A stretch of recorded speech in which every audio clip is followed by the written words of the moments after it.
ማህደርን የገደልሻት አንቺ ነሽ አይደለ? ምን? ከኪችን ውስጥ የሆነ ቢላዋ ጠፍቷል።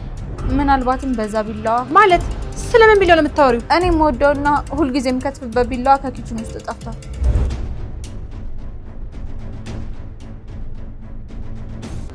እርግጠኛ ነኝ አንቺ እንዳደረግሽ። ከፈለግሽ ምን ልልሻለሁ? እኔ ስለዚህ ስለ ቢላዋ ምንም ማውቀው ነገር የለም። በርግጥ ግጥምጥሞሽ ቢገርምም እንደውም በእኔ ያሳባችሁ እናንተ ገላችኋታል ብዬ ጠርጥሬ ነበር። የማይመስል ነገር አታውሪ። ይሄን ተረተረትሽን ማንም ሰው ሊያምንሽ አይችልም። አመንሽ አላመንሽ ምንም አያገባኝም። እሺ ግን እዚህ ነገር ውስጥ እጄ የለበትም እያልኩሽ ነው። ለማንኛውም አሁን የሁላችንም መጨረሻ እየደረሰ ነው። ምን ማለት ነው ሁላችንም ማለት? እውነት ልታሸንፍ ተቃርባለች እያልኩሽ ነው። እውነታማ በስተመጨረሻ ወጣሽ። ይልቁኑ ውርደትን ሳትከናነቢ ቀደም ብለሽ የፍች ወረቀትሽን ብታስገቢ መልካም ነው። ምን ነው ከዝራ እንድፋታ ቻኮልሽ? ሌላ አዘጋጀሽለት ሚስት አለች እንዴ? እስካሁን ደህና እያወራን ነበረ። አሁን ግን ከኔ ጋር ለመጣላት የቸኮልሽ ትመስያለሽ። ይቅርታ፣ እኔ በትንሽ በትልቁም እንዳልጣላ የሚከለክለኝ አይምራለኝ። እሺ አይደል? እኔ እናገራለሁ። እንደውም ይሄን ቀን በጉጉት ስጠብቀው ነበር። እኔና ወይዘሮ መነን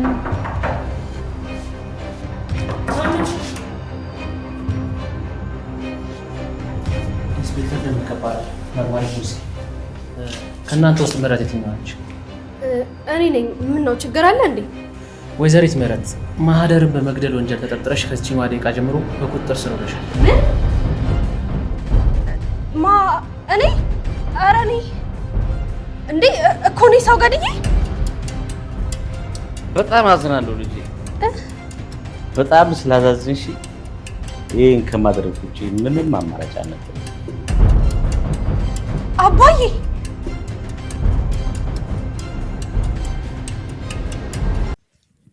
ሰላም ሰላም፣ ወደ ቻናሌ ቤተሰቦች እንዴት ናችሁልኝ? እንኳን ወደ እኔ ዩቲዩብ ቻናል በሰላም መጣችሁ። ደህና ናችሁ ወይ? ዛሬ እንግዲህ በሀብል ድራማ በክፍል 7 ላይ እንግዲህ አስገራሚ ነገሮችን እያየን እንገኛለን። አቶ እስክንድር የገዛ ልጁን ሜርሲን ለፖሊስ ጠቁሞ የማህደር ገዳይ ናት ብሎ አስይዟታል።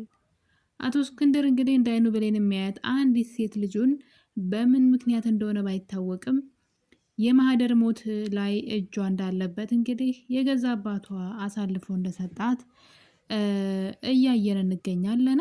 ምክንያቱ ምን ይሁን ምን ባናቅም፣ በእርግጥ ከዛ ቀደም ብሎ ሜርሲ በአክስቷ በወይዘሮ አጸደ ምክንያት ስለ ሀብል መጥፎ ነገር ስታወራ አባቷ ሰምቷት ነበረ። እንግዲህ አቶ እስክንድር ሊሞቱ 6 ወር የቀራቸው ቤት ውስጥ ሁሉም ሰው በጥንቃቄ የያዛቸው ሰው ናቸው። የሚያስደነግጥ፣ የሚያናድድ፣ የሚያበሳጭ ነገር ማንም ሰው እሳቸው ፊት እንዳያደርግ። በተለይ እዝራ እንግዲህ ሀብልን ሳይወዳት እስከ ማግባት ድረስ የደረሰው የአባቱን ፍቃድ ለመፈጸም ነው። ይህን ነገር ሜርሲ አታውቅም። ታዲያ እንግዲህ ሜርሲ አክስት ወይዘሮ አጸደ የአቶ እስክንድር እህት ማለት ነው የቤቱን ንብረት ስለምትፈልግ ወንድሟ ሞተም ኖረም ጉዳዩ አይደለም፣ ጉዳዩ ያለው ንብረቱ ጋር ነው። ታዲያ እንግዲህ እዛ ቤት እዝራ በጣም ብልጥ ልጅ ነው። ለአባቱ ክብር አለው። አባቱ ያለውን ነገር ሁሉ ያደርጋል። ለአባቱ ታዛዥ ነው። መታመሙን እንኳ ሳይቀር አቶ እስክንድር ለልጁ ለእዝራ ነው የነገረው። ሴቱ ልጅ ግን ይሄን ነገር አታውቅም። ታዲያ እንግዲህ ይህን ተጠቅማ አክስትየዋ አሁን ላይ ሜርሲን እንግዲህ አእምሯን እየጠመዘዘች ትገኛለች። እሱም ቤት ውስጥ ያለችውን ሀብልና እንጀራ እናቷን ወይም ደግሞ የሜርሲ እንጀራ እናት የሆነችውን ማለት ነው ወይዘሮ መነንን ከዚህ ቤት እንድታስወጣ እንድታግዛት ስታግባባት ነበረ። ሜርሲ ታዲያ ለምንድን ነው ከዚህ ቤት የሚወጡት? ምን አደረጉ? በዛ ላይ ደግሞ ሀብል አባቴን በጣም እየተንከባከበችው ነው፣ ከአባቴ ጋር በጣም ሰላምና ፍቅር ናቸው ብላት ነበረ። እና እንግዲህ ሀብሌን የምታደርገው የአባትሽን አንጀት ለመብላትና ቤት ውስጥ ለመወደድ ብላ ነው እንጂ በጣም አጭበርባሪና ውሸታም ሴት ናት በማለት የቀድሞ ታሪካቸውን እንግዲህ ሌላ ሰው እንዲያጣራላት አድርጋ ነበረ አጸደ። እናም እንግዲህ ወይዘሮ መነን ስሟ ራሱ ሌላ፣ ማንነቷም ሌላ ነው። ሀብል ደግሞ የራሷ ልጇ ባትሆንም ግን ከልጅነት ጀምሮ ወልዳ እያሳደገቻት እንደ እናት ማለት ነው። ሁሉም ሰው እንግዲህ እናቷ እንደሆነች ነው የሚያውቀው። ነገር ግን የሀብል ታሪክ ደግሞ ሌላ ታሪክ ነው ማለት ነው። እና እንግዲህ ይህን መረጃ አጸደ ካገኘች በኋላ ለሜርሲ አየሽ አይደለ የእነዚህ ሰዎች ውሸት፣ ከአሁኑ ተመልከች፣ እናትና ልጁ ነው ወንድምና እህትን ያጋባችሁ። የፈለገ የእንጀራ እናት ልጅ እንኳ ቢሆኑ ወንድምና እህትን እንዳጋባች ቁጠሪው። ይህ ሁሉ ለገንዘብ ብላ ነው። ሀብል በጣም መጥፎና አጭበርባሪ ልጅ ናት። በዛ ላይ ደግሞ እንግዲህ በእስከዳር ሞት ደግሞ በማህደር ሞት ማለት ነው እንድትጠረጠርም አድርጋለች። እንግዲህ ኪችን ውስጥ ሀብል በጣም የምትወደው ቢላ ነበረ የምትጠቀምበት፣ ለሽንኩርት መክተፊያም ለምንም ነገር የምትጠቀመው ቢላ አለ። ታዲያ ቢላ ጠፍቷል። እንግዲህ ታዲያ ነገር የአጸደ ተንኮል ሊሆን ይችላል ሀብልን ለማሳሰር። እንዲሁም ደግሞ ያው ሀብል ገዳይ ናት ከተባለ እንግዲህ ወይዘሮ መነንም እዛ ቤት አትቀመጥም። ያ ማለት የአጸደ እቅድ ተሳካ ማለት ነው። ብቻዋን የዛን ቤት ንብረት እንዴት አድርጋ እንደምታሸሸው በድጋሚ ሌላ ሰው ይዛ መታ እንግዲህ ቤታቸውን ንብረታቸውን ለመውሰድ ለማሸሽ መንገድ ይመቻታል። ብቻዋን ትሆናለች ማለት ነው። ነገር ግን አሁን ወይዘሮ መነንም የቤቱን ንብረት ፈላጊ ናት፣ አጸደም ፈላጊ ናት። ሁለቱም ለየራሳቸው የዛን ቤት ንብረት ይፈልጋሉ። በዚህ መሀል እንግዲህ እየተጎዳች ያለችው ደግሞ ሀብል ናት፣ ምንም በማታውቀው ነገር ማለት ነው። ተገዳ እዝራን ብታገባውም ግን በእዝራና በአባትየው በጣም ደስተኛ ናት።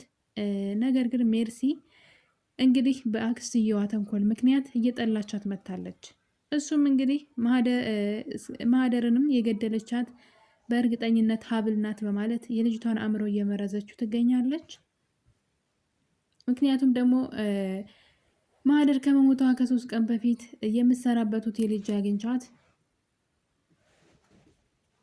ሀብል እየደወለች እያስፈራራች ነበረ ብላለች። ስለዚህ እሷ ትሆናለች የገደለቻት በማለት አንድ ይህንን እንድትጠራጠር ካደረገች በኋላ ደግሞ የሀብልንና የወይዘሮ መነን ማንነት አጣርታ ሀሰተኛ መታወቂያ ይዘው እንዲሁም ደግሞ አድራሻቸውን ቀይረው እዛ ቤት እንደገቡ ወይዘሮ መነን እንግዲህ የአቶ እስክንድር ባለቤት ናት፣ የእዝራ አባት ማለት ነው።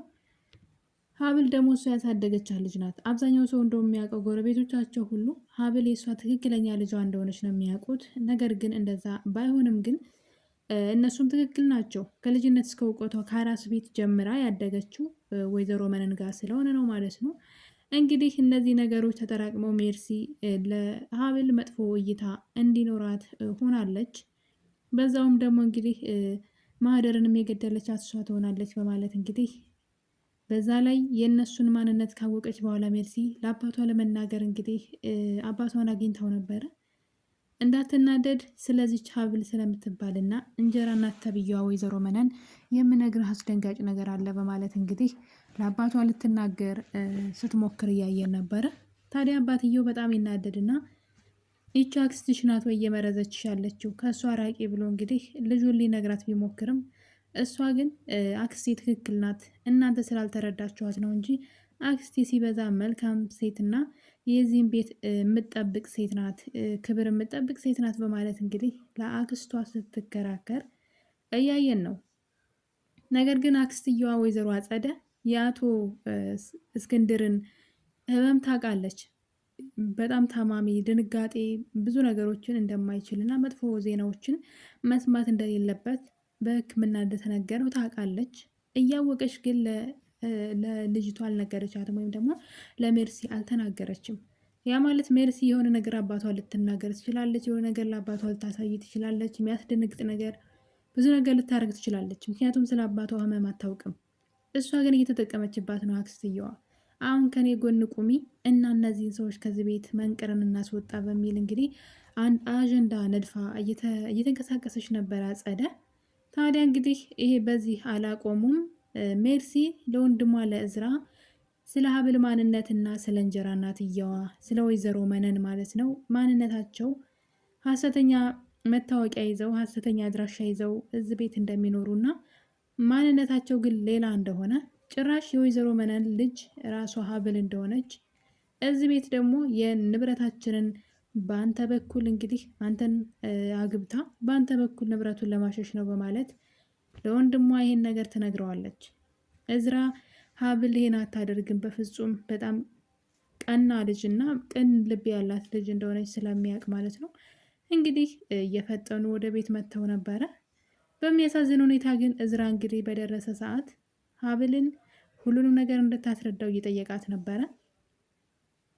ስለ ወይዘሮ መነንና ስለ እሷ ቀረቤታ ወይም ደግሞ ማንነታቸውን ማን እንደሆኑ እንድትናገር እያፋጠጣት እያለ ነበር። እንግዲህ አክስትየዋም ደግሞ ተናገሩ እንጂ እውነቱን እያለች በመካከላቸው እንግዲህ በደንብ ጸቡ እንዲከር ስታደርግ ድንገት የቤታቸው በር ይንኳኳል። እንግዲህ የመጣው ፖሊስ ነው። ፖሊሱም እንግዲህ ከመጡ በኋላ ሜርሲን ነው እንግዲህ በማህደር ሞት ተጠርጥረሻን በማለት በቁጥጥር ስር ያዋሏት። በጣም ነው የሚገርመው። ይህን ነገር እንግዲህ ያደረጉት አባቷ እስክንድር ናቸው።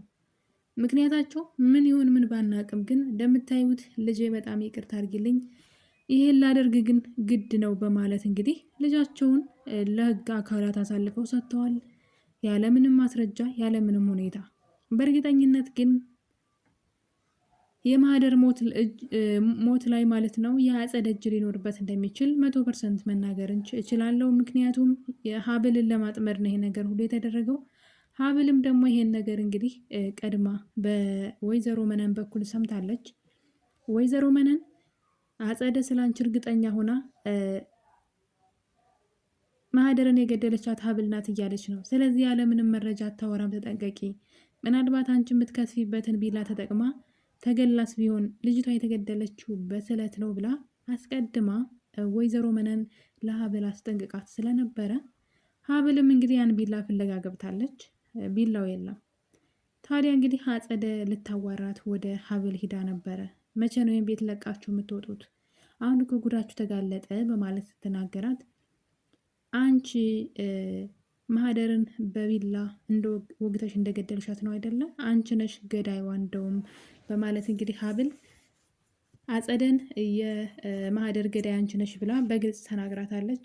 ነገር ግን እኔ የምጠቀመውን ቢላ ተጠቅመሽ ነው ይሄን ያደረግሽው በማለት እንግዲህ ነገሩን እንደደረሰችበትና እንዳወቀች አጸደን ተናግራታለች። በሰዓቱ ታዲያ አጸደ ፊቷ ላይ የሚታየው ድንጋጤና የሆነ ያጠፋችሁት ነገር ሲኖር ሰዎች ደግሞ ያን ነገር ሲያውቁባችሁ የምታሳዩት የፊት ፊሊንግ አለና ያ ነገር ነበር ፊቷ ላይ ሲታይ ነበር። የድንጋጤና የፍርሃት ነገር አጸደ ፊት ላይ ሲታይ ነበረ። ምንም ነገር ባታደርግ እንደዛ አትሆንም ነበረ። በነገሩ ትገረም ነበረ። ነገር ግን በጣም ነበር የደነገጠችው፣ ምክንያቱም እቅዷን ስላወቀችባት ማለት ነው። ታዲያ እንግዲህ ሌላው ደግሞ የሀብል ታሪክ ነው። ሀብል እንግዲህ የወይዘሮ መነን ልጅ ናት።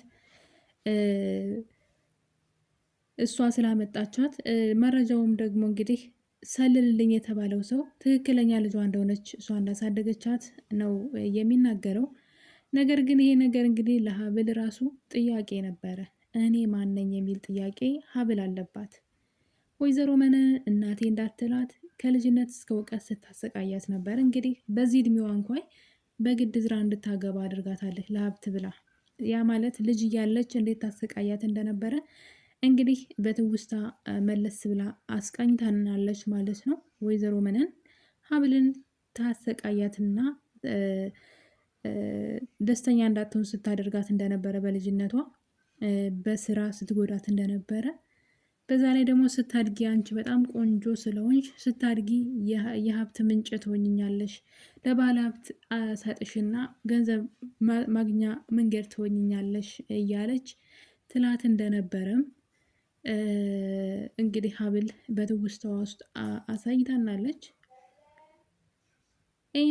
ይህ ነገር እንግዲህ በዚህ እያለ ሀብል እኔ ማነኝ የሚል ጥያቄ ጠይቃለች ማለት ነው። ምክንያቱም ወይዘሮ መነን እናቴ ነሽ ወይስ እንጀራ እናቴ ማንነቴን ንገርኝ እያለች እንግዲህ ሀብል በልቅሶ ወይዘሮ መነንን ጥያቄ ስጠይቃት እያየን ነው። ወይዘሮ መነንም እንግዲህ ስለ ሀብል እውነቱን ተናግራለች።